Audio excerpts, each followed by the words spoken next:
सिर्फ 17 सेकंड के लिए किसी भी विचार को सोचो और उसे अपनी तरफ आकर्षित करो। ये सुनने में जितना आसान लगता है, करने में उतना ही मुश्किल है।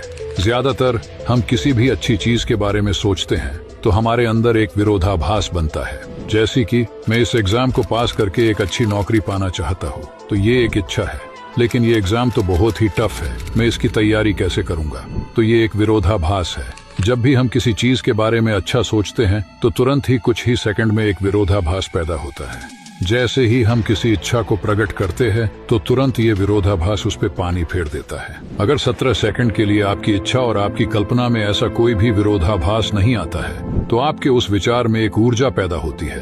अगर 17 सेकंड तक आप उस विचार को बिना किसी विरोधाभास के ध्यान बनाए रखते हो तो तुरंत ही उसी वाइब्रेशन से मिलता जुलता एक और विचार बनता है। और जब दो समान वाइब्रेशन के विचार ऐसे आपस में मिलते हैं तो उस विचार की वाइब्रेशन एनर्जी कई गुना बढ़ जाती है। और जब आप इन दोनों 17 सेकंड की साइकिल को कंप्लीट करते हो तो आप तीसरे और ताकतवर विचार को अट्रैक्ट करने लगते हो। फिर आपको उस विचार में बदलाव महसूस होने लगता है। इस साइकिल में आपको नए आइडियाज आने लगते हैं और जब आप इन तीनों साइकिल को सही से कर लेते हो तब आपका विचार चौथे साइकिल में प्रवेश करता है। इस साइकिल में आपके विचार के साथ इमोशंस भी जुड़ने लगते हैं और इस 68 सेकंड के बाद आपके विचार का वाइब्रेशन इतना बढ़ जाता है कि फिर वो रियलिटी पे प्रभाव डालना शुरू कर देता है।